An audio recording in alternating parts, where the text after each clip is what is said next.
Контролираме 70% от ваксините против малария, 34% от лекарствата за ХИВ и 40% от онкологичните лекарства в тропическа Африка. Имаме проблем с кампанията на СЗО срещу нашите фалшиви медикаменти.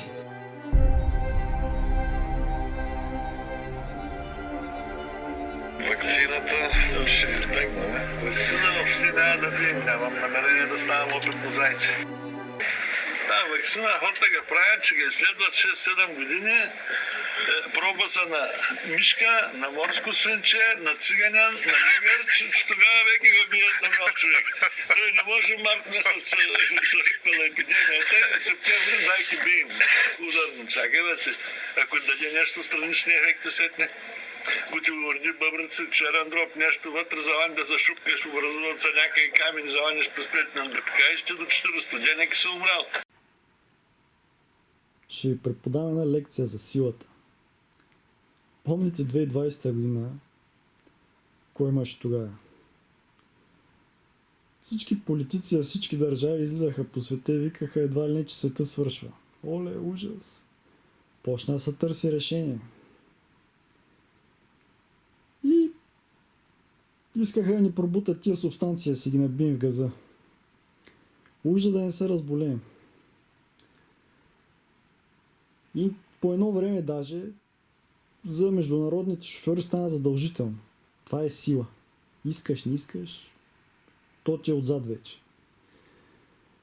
В последствие хората взеха събазикат едно от друго и аз се заслушах в свиленградската мъдрост.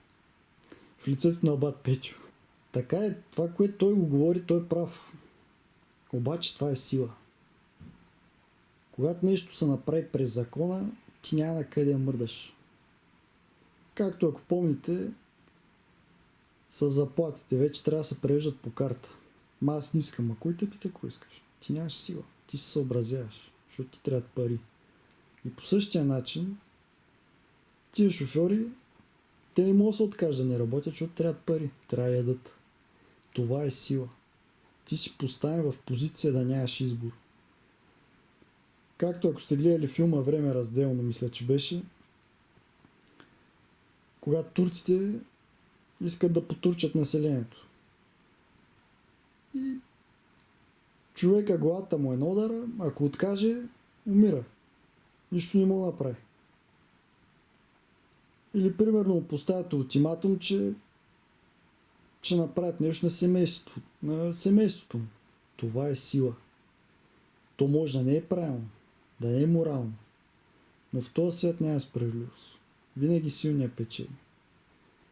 За жалост така работят нещата. Сила. Винаги побеждава той, който има сила. Лъва не може да се съобразява с зебрата. Просто така е устроен този свят.